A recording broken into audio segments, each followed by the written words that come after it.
नमस्कार मेरे प्यारे दोस्तों। तो भाई जैसा कि नेक्स्ट मंथ से DSSB के एग्ज़ाम स्टार्ट हो रहे हैं, तो इसी बात को ध्यान में रखते हुए मैं एक DSSB मैथ्स की स्पेशल सीरीज लेके आया हूं, जिसमें हम DSSB के प्रीवियस ईयर क्वेश्चंस को डिस्कस करेंगे। और ये जो क्वेश्चंस रहेंगे वो हमारे PGT, TGT और PRT लेवल के रहेंगे, ठीक है। इसके अलावा मैं आपको बता दूं कि अगर आप ये सोच रहे हैं कि यार ये क्लासेस तो DSSB के लिए हैं, हमारे लिए तो नहीं है, हम तो हरियाणा CET की तैयारी कर रहे हैं या स्क्रीनिंग की तैयारी कर रहे हैं या SSC की तैयारी कर रहे हैं, तो मैं आपको बताना चाहूँगा हर वो एग्जाम जिसमें क्वांटिटेटिव एप्टीट्यूड आता है उसमें जो क्वेश्चंस आएंगे वो इसी टाइप के आएंगे जैसा कि हम यहाँ पे डिस्कस करेंगे। और अगर आप इस लेवल को कर लेते हैं तो भाई फिर आपको एग्जाम्स के जो लेवल हैं वो आसान लगेंगे, क्योंकि DSSB में एक अच्छे लेवल का मैथ पूछा जाता है। तो इसमें हम डिटेल कंसेप्ट तो डिस्कस नहीं करेंगे, लेकिन जो क्वेश्चन से रिलेटेड कंसेप्ट होगा वो मैं आपको जरूर सिखाऊंगा। और अगर आप क्वेश्चंस की पहचान कर लेते हैं तो वैसे क्वेश्चन अगर दोबारा एग्जाम में आता है तो आप उसको कर लेंगे। तो क्वेश्चंस की पहचान करनी है, आपकी हरियाणा की भी तैयारी इन्हीं से हो जाएगी। जैसे कि हमारा CET आएगा, आगे स्क्रीनिंग वगैरह के एग्जाम आएंगे, तो उनकी अच्छी तैयारी भी आपकी इन क्लासेस से हो जाएंगी, बशर्ते कि आप वीडियो का टाइटल ना देखें कि यार ये DSSB लिखा हुआ है। ये मैथ्स क्लासेस है, बस दैट्स इट, ठीक है। तो इसी के साथ करते हैं आज की क्लास को शुरू। और आज की क्लास के लिए पहला क्वेश्चन आपके सामने स्क्रीन पर आ चुका है।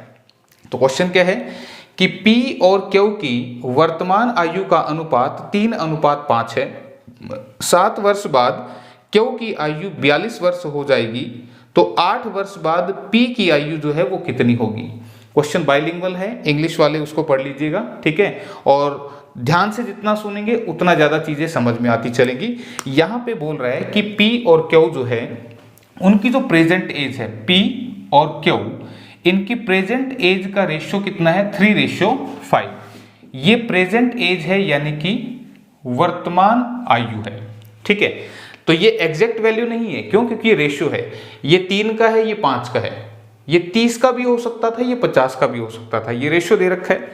फिर वो क्या कह रहे हैं कि 7 साल के बाद Q की उम्र 42 वर्ष हो जाएगी। तो मुझे बताइए, अगर 7 वर्ष बाद Q जो है वो 42 साल का हो जाएगा, तो मैं पूछूं कि आज कितना है, ये तो 7 साल बाद होगा ना Q। उसने कहा कि 7 वर्ष के बाद जो Q की है आयु वो 42 साल हो जाएगी। तो अगर कोई 7 साल बाद 42 का होगा तो आज कितने का है, तो तुमने कहा सर जी इसमें से 7 साल माइनस कर देते हैं, यानी कि आज तो फिर वो 35 साल का ही है, तभी तो 7 साल बाद 42 का होगा। तो यहां से हमें क्या मिला भाई, हमें यहां से Q की प्रेजेंट एज मिल गई। ये तो 7 साल बाद की थी, 7 साल माइनस करें तो ये 35 साल जो है Q की आज की उम्र बन गई। और आज की उम्र का रेशियो तो यहाँ पे 3:5 दे रखा है। इसका मतलब Q जो है वो 5 साल का है इस रेशियो के अकॉर्डिंग, लेकिन इसके अकॉर्डिंग है 35 साल का। तो मुझे बताओ 5 से 35 कैसे बना होगा, जब 7 टाइम करेंगे, यानी कि इसको मैं 7 गुना करूंगा तो हमारे पास Q की आज की एज बन रही है। तो इसी को भी मैं 7 से गुना कर दूंगा, तो ये हमारी बन जाएगी P की आज की एज। तो अगर मुझे A की एज पता है तो रेशियो के हिसाब से मैं दूसरी बना लूंगा, सेम नंबर से मल्टीप्लाई। यहां 7 टाइम्स हुआ तो यहां भी 7 टाइम्स, यानी कि 21 साल का P जो है वो आज है, वर्तमान में है। तो आगे पूछ रहा था 8 साल के बाद P की आयु कितनी होगी। तो मुझे बताइए P आज 21 का है, 8 साल बाद वो कितने का हो जाएगा, 29 साल का हो जाएगा, 29 का। और यही इसका आंसर है, ऑप्शन नंबर 2 में लिखा हुआ है, ठीक है। बिल्कुल आसान था क्वेश्चन। तो ऐसी टाइप का क्वेश्चन अगर आता है तो फिर छोड़ना नहीं है। अगला जो क्वेश्चन है आपका, उसके लिए टेबल है यहाँ पर, ठीक है। ग्राफ के क्वेश्चन काफी आते हैं यहाँ पे एग्जाम में। तो देखिए क्वेश्चन क्या है कि निम्न तालिका को ध्यान से पढ़कर इसके आधार पर निम्न प्रश्न का उत्तर दीजिए। तो ये आपकी वो टेबल है जिसके बिहाफ पे हमने आंसर करने हैं। टेबल में दिया क्या है, 2011 में कुल जनसंख्या के प्रतिशत के रूप में ग्रामीण जनसंख्या, यानी कि जो पॉपुलेशन है 2011 में शहर की पॉपुलेशन है, ये टोटल पॉपुलेशन है और ये किस में है, लाख में है, लैक्स में है, ये ध्यान रखना। 87.6 और इस तरह से ये सारी दे रखे हैं A B C D E F G। और यहाँ पे जो रूरल पॉपुलेशन है, ग्रामीण जो जनसंख्या है उसका परसेंटेज यहां दे रखा है। ठीक है, तो ये टेबल ध्यान से पढ़नी है कि कहां क्या दिया हुआ है। अब इसके ब्याह पे क्वेश्चन दे रखा है कि वर्ष 2011 में शहर ए की कुल ग्रामीण जनसंख्या लगभग कितनी थी। शहर ए की जनसंख्या की बात हो रही है, तो टेबल पे आ जाते हैं। शहर ए की कुल जनसंख्या तो कितनी है, 87.6 लाख, 87.6 टोटल पॉपुलेशन है, जिसका 40% जो है, 40% कैसे लिखेंगे, जब भी परसेंटेज का साइन हटाएंगे तो नीचे 100 लगाएंगे, क्योंकि पर 100 ही हमारा परसेंटेज होता है। तो 40% अगर आप इसका कैलकुलेट कर दोगे तो 2011 में शहर ए की जो ग्रामीण जनसंख्या है वो आ जाएगी। तो 20 दूनी 40, 20 पंजे 100, इसका पॉइंट हटाओगे तो नीचे 10 लगेगा, 2 से काट दो 5 पे, तो 876 अपॉन में 25, तो डिवाइड करने, तो 25 दिया 75, बचा कितना 126, और 25 पंजे 125, तो 35 लाख अप्रोक्सीमेटली इतना आ रहा है। और यहाँ पे ऑप्शन 1 में लिखा हुआ है 35 लाख। तो ये करना था आपने, यही पूछ रहा था कि शहर ए की कुल जनसंख्या लगभग कितनी थी, ग्रामीण वाली पूछ रहा था। ठीक है, तो इस तरह से करना था। तो इसी के साथ फिर नेक्स्ट क्वेश्चन की तरफ बढ़ चलते हैं। हाँ जी, क्वेश्चन देखो क्या है। लोकेश 60 किलोमीटर की दूरी कुछ बस द्वारा और कुछ कार द्वारा 10 घंटे में तय करता है। बस 3 किलोमीटर प्रति घंटा से यात्रा करती है और कार जो है वो 7 किलोमीटर पर आवर से यात्रा करती है। तो बस द्वारा तय की गई दूरी ज्ञात कीजिए। अब देखो, इस क्वेश्चन को हम बाय ऑप्शन भी कर सकते हैं, लेकिन जो सबसे फास्ट तरीका इस क्वेश्चन के लिए रहेगा उसके लिए हम क्या लगाएंगे, एलिगेशन लगाएंगे। ठीक है, अब वो होता क्या है वो समझिएगा। आप देखो यहाँ पे लोकेश ने टोटल 60 किलोमीटर डिस्टेंस जो है उसका कुछ पार्ट बस से तय किया और कुछ पार्ट उसने कार से तय किया। ठीक है भाई, अब बस की स्पीड कितनी थी, बस की स्पीड थी 3 किलोमीटर पर आवर। ठीक है, अच्छा कार की स्पीड कितनी थी, कार की स्पीड है 7 किलोमीटर पर आवर। ठीक है, तो ध्यान रखना, मैंने कहा एलिगेशन से कर रहे हैं, तो एलिगेशन में क्या होता है भाई, यहां पर ये क्या है, स्पीड है 3 किलोमीटर पर आवर, यानी कि बस 1 घंटे में 3 किलोमीटर जा रही है और कार 1 घंटे में 7 किलोमीटर जा रही है। तो यहां पर ये एवरेज स्पीड दे रखी है, तो यहां पर भी हमारी एवरेज स्पीड आनी चाहिए। वो कैसे आएगी देखो ध्यान से। अगर लोकेश 60 किलोमीटर की दूरी टोटल 10 घंटे में तय कर रहा है, तो उसकी जो एवरेज स्पीड है, एवरेज स्पीड जो है वो कैसे आएगी, औसत चाल, औसत चाल। तो चाल क्या होती है, डिस्टेंस अपॉन में टाइम, यानी कि दूरी बटे में समय। ठीक है, औसत चाल में वैसे कुल दूरी बटे में कुल समय लगाते हैं, लेकिन आप एक सिंपल सा कंसेप्ट यहां समझें कि अगर कोई बंदा 60 किलोमीटर दूरी 10 घंटे में तय कर रहा है तो उसकी एवरेज स्पीड क्या आई होगी। तो कुल दूरी हमारी कितनी है 60 किलोमीटर और कुल टाइम है हमारा 10 आवर, तो आप कहेंगे उसकी speed I average 6 kilometre per hour. ठीक है, 6 किलोमीटर पर आवर जो है वो उसकी एवरेज स्पीड आई। तो इसे आपने रखना है यहां पर, ध्यान रखना, ये बस की स्पीड, ये कार की स्पीड, और इन दोनों से 60 किलोमीटर दूरी 10 घंटे में तय हुई है। तो यहां पे एवरेज स्पीड अगर मैं निकालूं तो वो कितनी आएगी, 6 किलोमीटर पर आवर। ठीक है, तो ध्यान रखना ये सारी स्पीड ही होनी चाहिए। अब एलिगेशन कैसे लगाते हैं भाई, इनमें से कौन सा बड़ा है, तो मुझे बताओ इन दोनों में से कौन सा बड़ा है, ये बड़ा है। इस 7 में से 6 को माइनस करके यहां लिखना है, ध्यान रखना ऐसे लिखना है, इसीलिए ये लाइनें लगाई हैं। तो 7 में से 6 गया 1, और फिर इस बीच वाले में से इसको माइनस करके यहां पे लिखना है, तो 6 में से 3 गए, कितना आएगा 3। तो एलिगेशन से हमें ये मिलेगा क्या, रेशो, जिसे आप अनुपात बोलते हैं। लेकिन ये रेशो मिलेगा किसका, ये खास पॉइंट है, ये ध्यान से समझना। बस इसको करते ही आपका क्वेश्चन सोल्व हो जाएगा। इसका मतलब क्या हुआ कि अगर उसकी एवरेज स्पीड 6 की आई तो 3 किलोमीटर की स्पीड से उसे 1 घंटा चलना पड़ेगा और 7 की स्पीड से उसे 3 घंटे चलना पड़ेगा। तो ये जो रेशो आया भाई, ये किसका आया, टाइम का आया, यानी कि समय का। अब तुम कहोगे कि सर हमने तो स्पीड पे लगाया था, ये टाइम कैसे हो गया। तो ये कैसे पता लगता है किसका रेशो आएगा, ये जो स्पीड है 3 किलोमीटर, ये टाइम के रिस्पेक्ट में है, 3 किलोमीटर पर आवर, यानी कि कोई 3 किलोमीटर दूरी तय कर रहा है 1 घंटे में। तो ये जो है, ये जिसके रिस्पेक्ट में होता है रेशो, हमेशा उसी का आता है।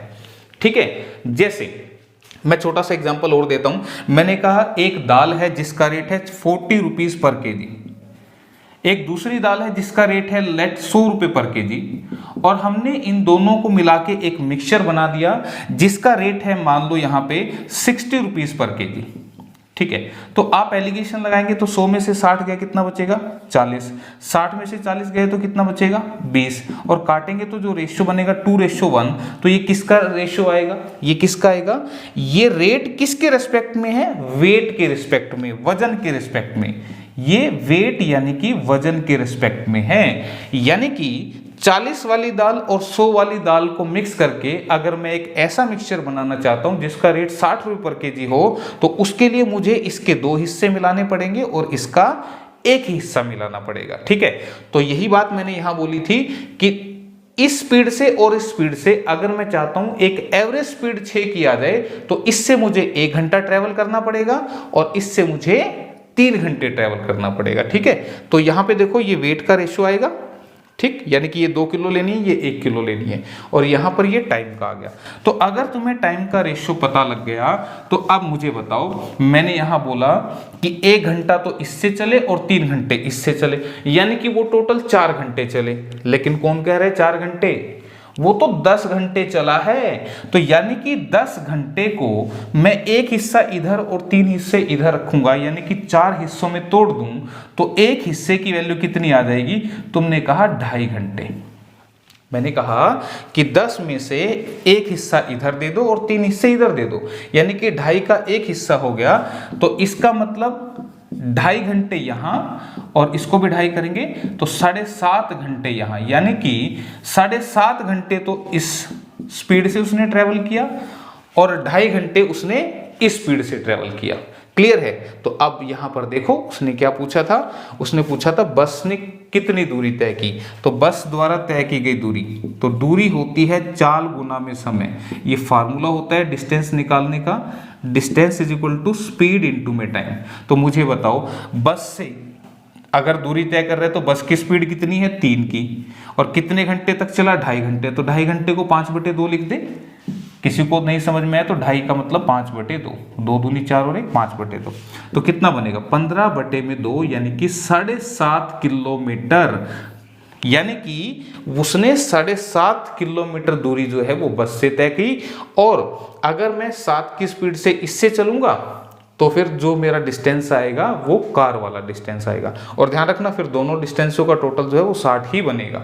ठीक है, तो इस तरीके से आप इसको कर सकते थे। क्लियर है यहां तक बात? ठीक है, तो ये आपका क्वेश्चन था और इस तरीके से करना अगर ये आता है तो। और यही टाइप रिपीट होती हैं, आपको बता दूं मैं, ये टाइप्स रिपीट होती हैं। कहीं पर कोई बात नहीं समझ में आए तो फिर वीडियो को एक बार दोबारा देखना रिवर्स करके, और बड़े ध्यान से सुनना कि मैं क्या बोल रहा हूँ, कैसे समझा रहा हूँ चीज़ों को। फिर देखना आपका कोई भी डाउट नहीं आएगा। ठीक है, तो इसी के साथ अगले क्वेश्चन की तरफ बढ़ते हैं। क्वेश्चन क्या है कि एक कक्षा के 68% छात्रों ने इलेक्ट्रिकल और 47% ने इलेक्ट्रॉनिक्स लिया। यानी कि 100 में से 68% का मतलब क्या, देखो मैंने कहा पर 100 ही परसेंटेज है, तो 68% का मतलब क्या, 100 में से 68 स्टूडेंट्स ने क्या लिया इलेक्ट्रिकल, और 100 में से 47 ने लिया इलेक्ट्रॉनिक्स। यदि प्रत्येक छात्र कम से कम एक विषय लेता है, यानी या तो वो इलेक्ट्रिकल लेता है या फिर वो इलेक्ट्रॉनिक्स लेता है, और 21 स्टूडेंट ऐसे हैं जो दोनों सब्जेक्ट लेते हैं, तो छात्रों की कुल संख्या। तो देखो ये क्वेश्चन अगर आ जाता है तो फिर क्या करना है। अगर मैं तुमसे पूछूं कि इलेक्ट्रिकल वाले कितने हैं, इलेक्ट्रिकल, तो तुम कहोगे इलेक्ट्रिकल वाले तो 68% हैं। ठीक है भाई, 68% इलेक्ट्रिकल हैं। और मैं पूछूं इलेक्ट्रॉनिक्स वाले कितने हैं, तो तुम कहोगे इलेक्ट्रॉनिक्स वाले तो 47% है। 47 है ना भाई। अच्छा, अब मैं कहूं कि भाई ये स्टूडेंट हैं जिन्होंने इलेक्ट्रिकल और इलेक्ट्रॉनिक्स लिया, मैं कहूं ये टोटल कितने हो गए, तो तुम कहोगे ये टोटल तो 8 7 15 6 4 10 और 11। बोला जी 115% हो गए टोटल। तो अब मैं तुम्हें कहूँ 115% का मतलब क्या, कि टोटल 100 स्टूडेंट हैं जिनमें से 115 बच्चों ने इलेक्ट्रिकल और इलेक्ट्रॉनिक्स ले लिया। तो क्या बात ये हजम हो जाएगी तुम्हें? क्यों? अरे मैंने कहा टोटल स्टूडेंट 115% का मतलब क्या, 115% होता है 115/100, और ये नीचे होता है टोटल स्टूडेंट। तो टोटल थे 100 स्टूडेंट्स, जिनमें से 115 बच्चों ने इलेक्ट्रिकल और इलेक्ट्रॉनिक्स ली। अब तुम कहोगे कि सर जब 100 स्टूडेंट हैं तो फिर 115 कैसे ले सकते हैं ये? यही बात तो मैं समझाना चाह रहा हूं कि जब स्टूडेंट 100 थे तो फिर 115 टोटल आया, ऐसा कैसे हुआ? तो इसका कारण क्या हुआ कि जब पूछा गया कि भाई इलेक्ट्रिकल कौन कौन लेगा, तो 68 बच्चों ने हाथ खड़ा किया। बोला इलेक्ट्रॉनिक्स कौन कौन लेगा, तो 47 बच्चों ने हाथ खड़ा किया। तो ध्यान दीजिएगा, कुछ बच्चे ऐसे थे जो इलेक्ट्रिकल भी लेना चाहते थे और इलेक्ट्रॉनिक्स भी लेना चाहते थे। तो वो बच्चे कितने थे ऐसे? इसमें से 100% या 100 को माइनस कर दूंगा। अब किसी को परसेंटेज अगर अच्छा नहीं लग रहा, किसी को ये दिक्कत दे रहा है, तो परसेंटेज भले ही हटा दो, ये हटा दो बेशक, कोई दिक्कत नहीं है। समझो, बात को समझना है, रटना नहीं है। लिखा आपने क्या क्या नहीं लिखा वो आपको कोई नहीं पूछेगा, लेकिन समझना है। मैंने कहा 115 बच्चे टोटल 100 थे, लेकिन 115 टोटल बन गए। ऐसा क्यों हुआ? क्योंकि कुछ बच्चे ऐसे थे जो दोनों सब्जेक्ट वाले थे। तो जब इलेक्ट्रिकल वालों की गिनती हुई तभी उन्होंने हाथ खड़ा किया और उनको काउंट किया, और इलेक्ट्रॉनिक्स वालों की गिनती हुई तब भी उन्होंने हाथ खड़ा किया। इसका मतलब एक ही स्टूडेंट को 2 बार गिना गया। तो जब कोई बच्चा 2 बार गिना जाएगा तो जाहिर सी बात है टोटल फिर 100 से ज़्यादा ही आएगा। तो 15 टोटल जो है वो ज़्यादा है, यानी कि 15% स्टूडेंट ऐसे थे जिनके पास दोनों सब्जेक्ट थे। और देखो यहाँ लिखा भी है, यदि प्रत्येक छात्र कम से कम एक विषय लेता है, यानी कि या तो इलेक्ट्रिकल या इलेक्ट्रॉनिक्स, जबकि 21 दोनों लेते हैं, तो ये जो 15% वाले हैं, ये जो 15% वाले हैं, ये बोथ सब्जेक्ट्स वाले हैं, जिनके पास इलेक्ट्रिकल भी है और इलेक्ट्रॉनिक्स भी है। ठीक है, तो ये 15% ही क्वेश्चन में हमारा 21 स्टूडेंट्स के बराबर है। 21 स्टूडेंट्स, ठीक है भाई। तो ये अगर 21 के बराबर है तो 100% किसके बराबर होगा? तो 21 बटे में 15 गुणा में 100। परसेंटेज अच्छा नहीं लग रहा तो छोड़ दो, कोई दिक्कत नहीं है। नहीं भी छोड़ते तो यहाँ परसेंटेज आपस में कट जाता। ठीक है, और मैं एक लाइन छोड़ देता हूँ भाई, अगर 15 21 के बराबर है तो 21 बटे 15 के बराबर होगा, 100 किसके बराबर? तो मैंने सीधा लिख दिया भाई, इतना कोऑपरेट कर लेना थोड़ा सा। तो कितना बनेगा? 140। तो 140 टोटल स्टूडेंट्स हैं, ऑप्शन नंबर 3 में लिखा हुआ है। क्लियर है? तो इसी के साथ अगला क्वेश्चन आ गया है भाई, तब तक तुम पढ़ो इसको।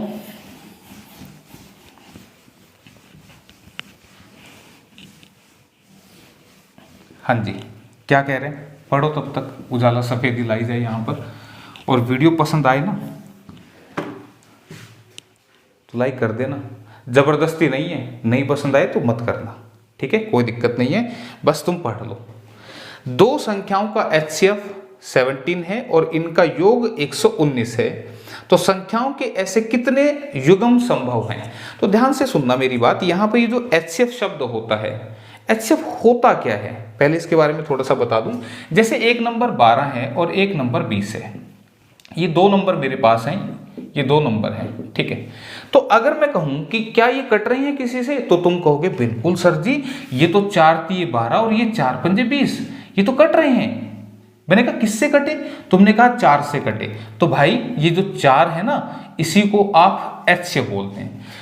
कॉमन चीज, नंबर्स के अंदर जो कॉमन चीज होती है उसी को हम HCF बोलते हैं, क्योंकि HCF होता है हाईएस्ट कॉमन फैक्टर, महत्तम समापवर्तक। तो मैंने कहा सिंपल से शब्दों में समझ लो, इन दोनों के अंदर कुछ भी कॉमन है। तो मैंने कहा यार ये तो 4 से कट रहे हैं दोनों, तो जिससे ये कट रहे हैं ना वही इनका HCF होता है। तो क्या ये फर्दर कट रहे हैं? तुम कहोगे सर जी अब थोड़ी कट रहे हैं, नहीं कट रहे। तो ये जो होते हैं ना, इनको हम बोलते हैं को प्राइम नंबर, जिसको बोलते हैं सह अभाज्य संख्या। ठीक है भाई, इसको बोलेंगे हम को प्राइम। अब को प्राइम क्या बीमारी है, सुनो इसको। ये नंबर फर्दर नहीं कट रहे एक्सेप्ट 1, तो मैथमेटिकली इसको बोलते हैं ऐसे नंबर जिनका HCF 1 हो, ऐसे नंबर जिनका HCF 1 हो उनको हम बोलते हैं को प्राइम। ऐसे 2 नंबर या 3 नंबर भी हों, 4 भी हों, लेकिन HCF अगर 1 है उनका तो वो को प्राइम है। ये तो मैथमेटिक्स की टर्म में है। सीधी सी भाषा क्या कि नंबर्स में से कॉमन चीज हमने निकाल ली, तो अब जो पीछे के नंबर बचेंगे जो फर्दर किसी एक नंबर के पहाड़े में ना आते हों उनको हम बोलते हैं को प्राइम। क्लियर है? तो ये बात अगर तुम्हें समझ में आ गई तो अब खास पॉइंट क्या है, तो मुझे बताओ, अगर मैं तुम्हें किसी क्वेश्चन में HCF बता दूं, HCF अगर मैं तुम्हें किसी क्वेश्चन में बता दूं तो तुम्हारे दिमाग में क्या आना चाहिए कि यार नंबर्स में से जो कॉमन चीज है वो हमने निकाल रखी है, तभी तो HCF बताया मैंने। तो अगर कॉमन चीज हमने निकाल रखी है तो फिर से अगर मैं तुम्हें कहूं कि मुझे ये नंबर बना के दिखाओ तो तुम कैसे बनाओगे? तुम कहोगे इसका और इसका प्रोडक्ट कर दो सर जी, फिर से हमारा ओरिजिनल नंबर बन जाएगा। देखो 4 × 12 बना ना। फिर से मैं कहूं कि इसका और इसका प्रोडक्ट कर दूं तो क्या फिर से मेरा ओरिजिनल नंबर नहीं बन जाएगा? तो यहां पे मैं तुम्हें यह बात समझाना चाहता हूं कि HCF की मल्टीप्लाई वो जो को प्राइम नंबर है उनसे करने से वापस हमारे ओरिजिनल नंबर बन जाएंगे। बस ये बात तुम याद रख लो फिलहाल, ठीक है। देखो ये आसान नहीं है मेरे लिए भी और आपके लिए भी कि बिना चैप्टर के कंसेप्ट को समझाए मैं क्वेश्चन को समझा रहा हूं, तो ये इतना इजी नहीं है। लेकिन अगर आप ध्यान से सुनेंगे, हर पॉइंट को समझेंगे तो दिक्कत नहीं आएगी। ऐसा क्वेश्चन दोबारा आएगा तो मैं दावे के साथ कहता हूं कि आप डेफिनेटली इसको कर लेंगे, क्योंकि इससे जुड़ी बात मैंने आपको समझा दी। अब देखो इस चीज को मैं फर्दर थोड़ा सा मैथमेटिकली सेट कर देता हूं। क्या मैंने कहा कि इसको HCF को और ये फर्दर ना कटने वाले को प्राइम नंबर को मल्टीप्लाई करते हैं तो ओरिजिनल नंबर आ जाते हैं। आपने कहा बिल्कुल सही। अब मैं कह दूं ये 3 का नाम A रख दें और इस 5 का नाम B रख दें, तो यहां पे मैं इसको 4A लिख दूं और इसको 4B लिख दूं, तो क्या कुछ गलत लिखा? अब भी बात तो वही है ना।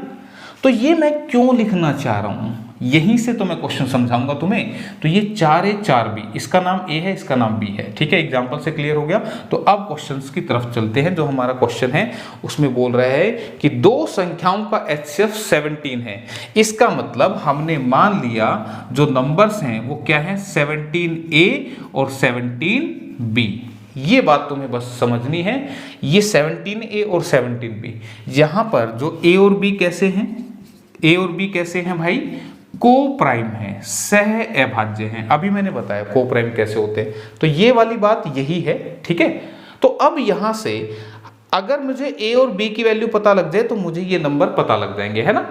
आगे क्या बोल रहा है, और कह रहा है कि इनका जो सम है वो 119 है। तो तुम बताओ ये पहला नंबर है, ये दूसरा है, तो इनका सम मैं कैसे लिखूंगा? ऐसे ही लिखूंगा ना, दिस इज 119। तो यहां से 17 कॉमन लूंगा तो A प्लस B कितना बनेगा, 119, और A प्लस B कितना बनेगा, 119/17 यानी कि 7। बस यही करना था। और आपको बता दूं, देखो इतना समझाने में समय लगा। ये क्वेश्चन पेपर में अगर आ जाए ना तो HCF दे रखा हो तो आपको सम जो दे रखा है वो किसके बराबर लिखना था, सीधा ही ऐसे लिख देना और यहां से आपका सीधा ही। इतनी सी देर लगनी थी बस क्वेश्चन में, पर भाई समझाना भी तो है ना, ठीक है। लिखने को तो मैं वो लिख दूं, लेकिन मुझे तो आता है, सिखाना तो आपको है ना, तो इसलिए इतनी कहानी लिखी गई। तो बस ये स्टेप करना आगे से इस क्वेश्चन के लिए। तो अब मुझे बताओ, मैंने कहा था तुम्हें कि अगर मुझे A और B की वैल्यू पता लग जाए तो मैं इन नंबर्स को बना सकता हूं। तो अब बस इतना बताओ कि दो नंबर ऐसे बताने हैं जिनका टोटल मेरा 7 बने, लेकिन दोनों होने चाहिए को प्राइम, यानी कि एक के अलावा किसी नंबर से ना कटे। तो तुमने कहा सर जी A की वैल्यू 1 ले लो, फिर B को 6 ले लेना। मैंने कहा बिल्कुल सही है भाई, 1 और 6 तो 7 बन जाएंगे। फिर एक बच्चा कह रहा है कि सर जी इसको 2 ले लो, इसको 5 ले लो। मैंने कहा ये भी सही बोल रहा है भाई, 2 और 5 भी 7 बनाएंगे। फिर एक बच्चे ने कहा सर जी 3 और 4 ले लो। मैंने कहा तू भी सही बोल रहा है भाई, इसके अलावा तो कोई पॉसिबल ही नहीं है। तो ध्यान रखना, यहां पर ये पूरा एक पेयर बना, ये दूसरा पेयर बना और ये तीसरा पेयर बना। तो इसका जो आंसर बनेगा ऑप्शन नंबर 4, यानी कि 3 संभावित जोड़े, 3 संभावित जोड़े, यानी कि 3 पेयर पॉसिबल हैं, ठीक है। और नंबर अगर कोई तुम्हें बोले ना तो मैं नंबर भी बना के दिखा देता हूं। देखो नंबर भी बना के दिखाता हूं तुम्हें। तो मुझे बताओ, अगर A की वैल्यू 1 रखूंगा तो पहला नंबर बनेगा 17 और दूसरा बनेगा 17 छिके 102। इन नंबर्स का HCF निकाल के देखना। ये दोनों नंबर 17 से कट रहे हैं, 17 एकम 17, 17 छिके 102, 17 से कट रहे हैं ना। और इनका टोटल भी करके देखना, इनका टोटल भी 119 ही आएगा, करके देख लो तुम। फिर इसी तरह से अगर A की वैल्यू 2 है, B की 5 है, तो 17 दूनी 34 और 17 पंजे 85। 17 तिये 51, 17 चौके 68। तो मैंने ये तुम्हें नंबर भी बना के दिखाए। तो क्वेश्चन में यही पूछ रहा था कि ऐसे कितने पेयर पॉसिबल हैं जिनका HCF निकालूं दो नंबर्स का तो 17 आ जाए, और अगर उनका टोटल करूं तो वो 119 आ जाए। तो ये 3 ही पेयर पॉसिबल हैं, इसके अलावा पेयर पॉसिबल नहीं है। क्लियर है? तो मेरे ख्याल से समझ में आई होगी बात। तो इसी के साथ फिर अगली करते हैं बात।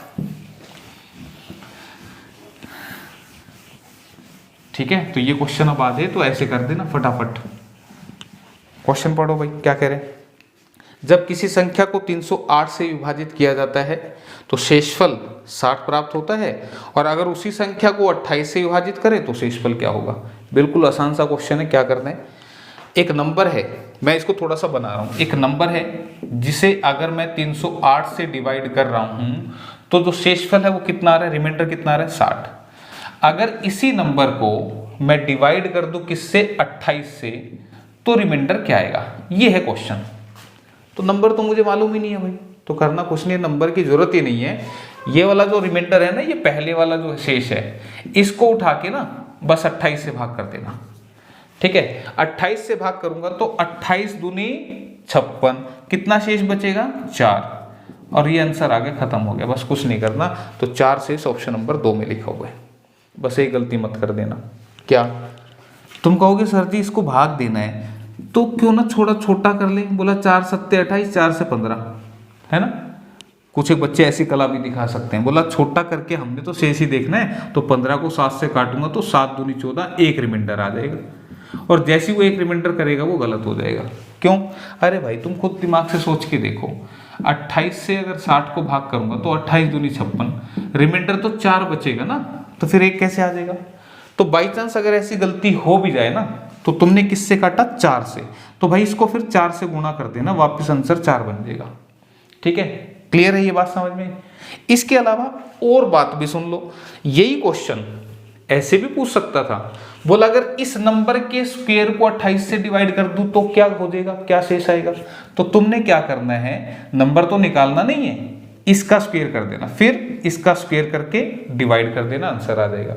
बोला अगर इस नंबर के 3 गुणे को, इस नंबर के 3 गुणे को 28 से डिवाइड करूं तो फिर तुम क्या करना, टेंशन मत लेना, इसका 3 गुना करके 28 से भाग कर देना। अब इतना तो कर दोगे ना। ठीक है, तो ये फॉर्मेट है इस टाइप के क्वेश्चन के लिए, तो ध्यान से कर देना। ठीक है, तो अगला क्वेश्चन आ गया भाई। अब मेंसुरेशन भी आ रहा है, देखो ज्योमेट्री। और जिसको लगता है ना कि भाई नहीं हमारा तो मैथ तैयार है, करके देखना फिर ये क्वेश्चन पता लगेगा। यदि एक बेलन के आधार की त्रिज्या 3 गुनी कर दी जाए तो नए बेलन का आयतन मूल बेलन के आयतन से 200% अधिक हो जाता है। तो नए बेलन की ऊंचाई में प्रतिशत वृद्धि या कमी कितनी हुई, ये आपसे पूछ रहे हैं। तो पहले समझना, देखो बेलन होता क्या है, वो नहीं है जिससे आप रोटियां बेलेंगे घर पे। ठीक है, बेलन ऐसा होता है, ये बेलन की शेप है जिसमें ये जो होता है ये रेडियस होता है और ये इसकी हाइट होती है।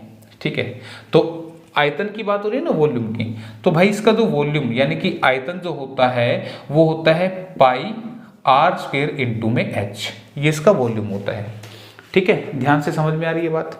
अब वो क्या कहना चाह रहे हैं, यदि बेलन के आधार की त्रिज्या 3 गुनी कर दी जाए, यानी कि अगर इसका रेडियस 1 है तो नए वाले बेलन का रेडियस क्या है, वो 3 है। ठीक है, तो मैं एक और बेलन बना रहा हूं यहां पर, ये इसका जो रेडियस है ना, इसका अगर 1 है तो इसका रेडियस 3 है, 3 गुना है भाई। ये अगर 1 है तो ये 3 है। ठीक है, ये 10 है तो ये 30 है। क्लियर है। तो वो क्या कह रहा है, यदि एक बेलन के आधार की त्रिज्या को 3 गुना कर दिया जाए तो नए बेलन का आयतन, नए बेलन यानी कि ये वाले का आयतन मूल बेलन के आयतन से 200% अधिक हो जाएगा। यानी कि इसका जो वॉल्यूम है, इसका जो वॉल्यूम है वो 200% अधिक हो जाएगा, इसका वॉल्यूम इससे, ओरिजिनल वाले से। ठीक है, तो क्या कह रहा है फिर, नए बेलन की ऊंचाई में प्रतिशत वृद्धि या कमी कितनी हुई, नए बेलन की ऊंचाई में। अब पहले तो इस बात को समझो भाई, ये जो 200% लिखा है ना, ये समझना जरूरी है। ये समझ में आ गए तो कहानी समझ में आ गई। अब देखो 200%, अच्छा इसकी हाइट भी ले लेते हैं। लेट इसकी हाइट h1 है और इसकी हाइट जो है वो h2 है। ठीक है, ये इसकी हाइट है, इसका रेडियस 1, इसका 3, ये हम लेके चलेंगे। अच्छा, इसका जो वॉल्यूम होगा, इसका वॉल्यूम भी एक बार लिख दूं। इसका वॉल्यूम जो है वो है पाई, इसको भी R1 ले लो यार, R2 स्क्वायर इंटू H2, ये R1 स्क्वायर इंटू H1। देखो भाई, ये R1 H1, इसका रेडियस R1 ले लिया, इसकी हाइट H1, और वॉल्यूम होता है पाई R स्क्वायर इंटू में H, याद रखना ये, ठीक है। और इसका पाई रेडियस R2 लेना था यहाँ पे, पाई R2 स्क्वायर H2, ठीक है। ये सेकंड वाला है, ये फर्स्ट वाला है।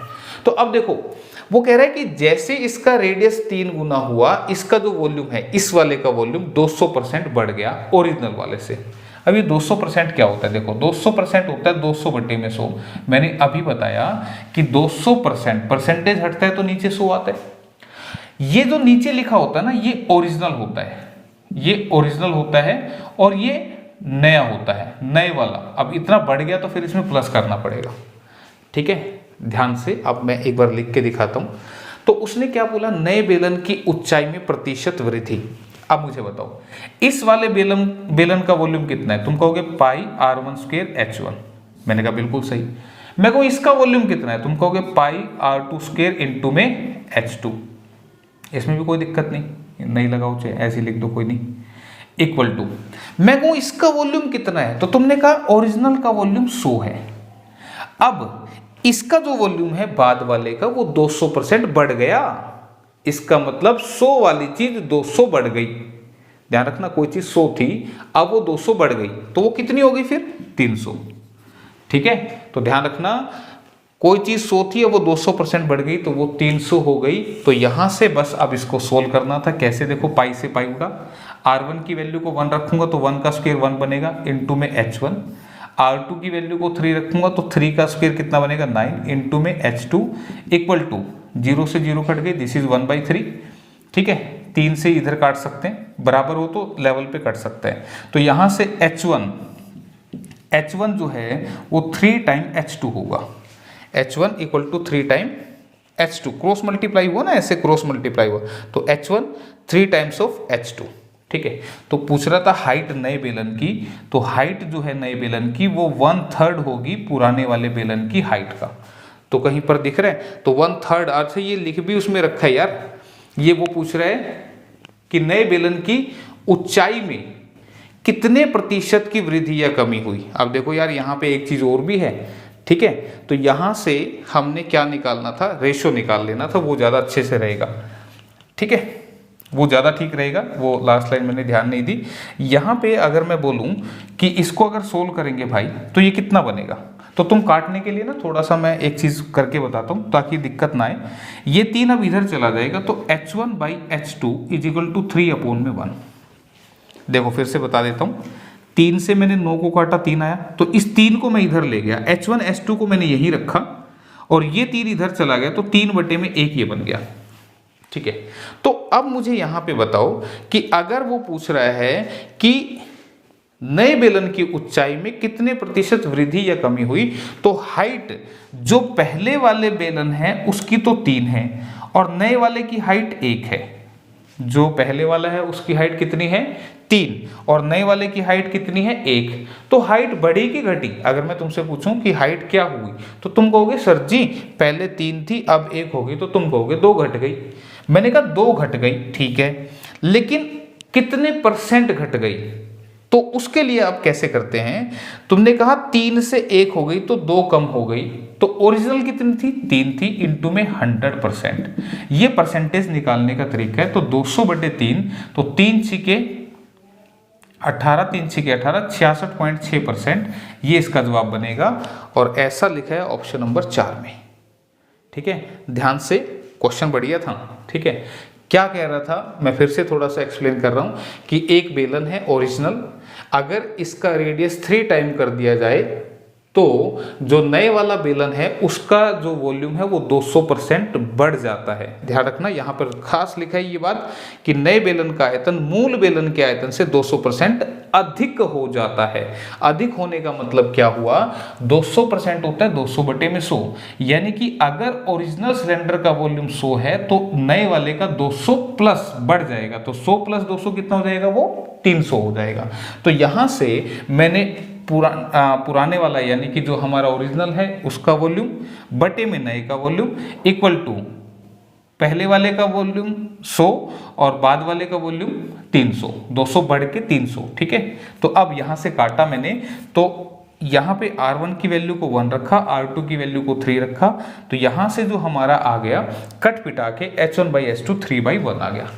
तो यहाँ पे लास्ट में पूछा था कि जो वॉल्यूम है नए वाले का, सॉरी जो हाइट है, ठीक है, जो हाइट है नए वाले की वो कितने % बढ़ी है या घटी है, ये वो पूछना चाह रहा था।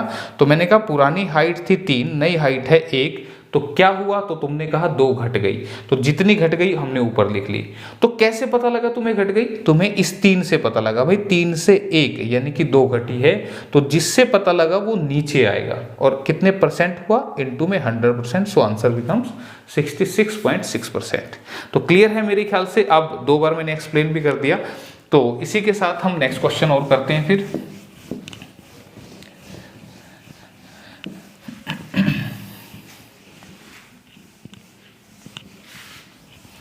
क्या कह रहे हैं क्वेश्चन में, एक ट्रक, कार और ट्रेन की गति के बीच का अनुपात 6:7:9 है। कार नियत गति से चलती है और 11 घंटे में 308 किलोमीटर वो दूरी तय कर देती है। ट्रक और ट्रेन की समान समय के लिए एक साथ औसत चाल क्या होगी, एवरेज स्पीड पूछ रहे भाई। तो पहली बात तो एवरेज स्पीड क्या होता है वो मैं लिख दूं, औसत चाल यानी कि एवरेज स्पीड ये होता है कुल दूरी बटे में कुल समय। ठीक है भाई, कुल दूरी बटे में कुल समय, जिसको आप क्या कह सकते हैं, this is total distance upon में टोटल टाइम। एवरेज स्पीड यानी कि औसत चाल, ये फार्मूला होता है भाई। अब देखो उसने क्या दिया, क्वेश्चन में क्या है, ट्रक है, एक ट्रक है लिखना पड़ेगा, एक कार है और एक ट्रेन है। ठीक है, क्लियर है यहां तक। तो ट्रक, कार और ट्रेन की गति के बीच में जो रेशियो है वो 6:7:9 है, 6:7:9 है। ये क्या है, स्पीड है, ध्यान रखना ये इनकी स्पीड का रेशियो है, यानी कि इसकी स्पीड 6 है तो कार की 7 है और इसकी 9 है। क्लियर है। तो अब मुझे एक बात बताओ, यहाँ पे उसने कहा कि कार जो है वो 11 घंटे में 308 किलोमीटर दूरी तय करेगी, तो कार की स्पीड मैं निकाल सकता हूं। मैं क्या कर रहा हूं, कार की स्पीड की बात कर रहा हूं। तो स्पीड यानी कि कार की गति जो होती है वो होती है दूरी बटे में चाल। ठीक है भाई, स्पीड क्या होता है, दूरी बटे में चाल, यानी कि डिस्टेंस अपॉन में स्पीड। तो कार ने कितना डिस्टेंस तय किया, 308 किलोमीटर, और स्पीड क्या रही, टाइम क्या, दूरी बटे में समय। भाई गलती से लिखा गया दूरी बटे में समय। कार की स्पीड, चाल क्या होगा, दूरी बटे में समय। ठीक है, डिस्टेंस अपॉन में टाइम। तो अगर कार 308 किलोमीटर दूरी तय करेगी 11 घंटे में, तो फिर इसकी स्पीड क्या होगी, तो तुमने कहा 11 दूनी 22, 11 अट्ठे 88, तो 28 किलोमीटर पर आवर, ये क्या आ गई, कार की स्पीड आ गई। और ये कैसे लिखते हैं, आप देखो दूरी जो है वो किलोमीटर में दे रखी है, ये किलोमीटर में है, और समय किस में, घंटे में, तो जो स्पीड बनेगी वो किलोमीटर पर आवर में बनेगी। ठीक है भाई, तो कार की स्पीड मुझे पता लग गई 28। तो अब मुझे बताओ, कार की स्पीड अगर 28 है तो इसके हिसाब से तो 7 है, और तुम कह रहे हो ये 28 है, तो ये 28 कैसे बनेगा, जब 4 गुना करूंगा। ठीक है, तो रेशियो में अगर एक वैल्यू पता लग गई तो हम इनको भी निकाल सकते हैं। कैसे भाई, ये 4 गुना किया तो इसको भी 4 गुना कर दो, ये 36 आ जाएगी, इसको भी 4 गुना कर दो, ये 24 आ जाएगी। तभी तो ये रेशियो मेंटेन रहेगा ना, ये जो रेशियो है ना ये तभी मेंटेन रहेगा जब सेम नंबर से मल्टीप्लाई होंगे। तो ये जो क्लू दे रखा था ना, ये 11 घंटे में 308 किलोमीटर वाला, ये इसलिए दे रखा था ताकि मुझे स्पीड पता लग जाए। तो स्पीड मुझे पता लग गई थी, इस स्पीड से, कार की स्पीड से मैंने इनकी स्पीड निकाल ली। तो यहाँ पे जो स्पीड निकल के आई, इसकी आई 24 किलोमीटर पर आवर, इसकी 28 किलोमीटर पर आवर थी, और इसकी 36 किलोमीटर पर आवर। ठीक है, इसका मतलब ये ट्रक 1 घंटे में 24 किलोमीटर दूर चला जाएगा, ये ट्रेन 1 घंटे में 36 किलोमीटर दूर चली जाएगी। और यही पूछ रहा था कि ट्रक और ट्रेन की समान समय के लिए औसत चाल, तो एवरेज स्पीड जो आएगी वो क्या आएगी, समान समय। ये 1 घंटे में कितनी दूर, 24, ये 1 घंटे में कितनी दूर, 36, तो टोटल डिस्टेंस मैंने ले दिया बटे में टोटल टाइम। अब भाई 1 घंटा ये चला, 1 घंटा ये चला, है ना। अब नीचे 1 घंटा मत लिख देना, यही खास पॉइंट है। इसलिए मैंने पहले फॉर्मूला लिखा था कि कुल दूरी बटे में कुल समय। तो ये 1 घंटे में 24 किलोमीटर, ये 1 घंटे में 36, तो टोटल डिस्टेंस हो गया 24 + 36 और समय कितना लगा 2 घंटे। अब ये मत बोलना कि सर दोनों तो एक ही घंटे चले थे। टोटल डिस्टेंस अपोन में टोटल टाइम अगर आप करते हो तो ये कितना बनेगा 60 बटे में 2 यानी कि 30 किलोमीटर पर आवर। तो एवरेज स्पीड जो है वो कितनी बनेगी 30 किलोमीटर पर आवर। ठीक है, क्लियर। तो ये इसका आंसर था, ऑप्शन नंबर 2 में लिखा हुआ है। ठीक है, तो फिलहाल आज के लिए इतना ही करवा रहा हूँ। एक तो पता लगेगा कि आप लोगों को कैसे लगे, मुझे एक बार कमेंट करके ज़रूर बताना कि क्वेश्चन समझ में आए हैं नहीं आए हैं, ये इस तरह से क्वेश्चन ठीक चल रहे हैं। ठीक है, तो मुझे एक बार कमेंट करके बताना। तो मिलते हैं फिर अगली क्लास में। Thank you, take care.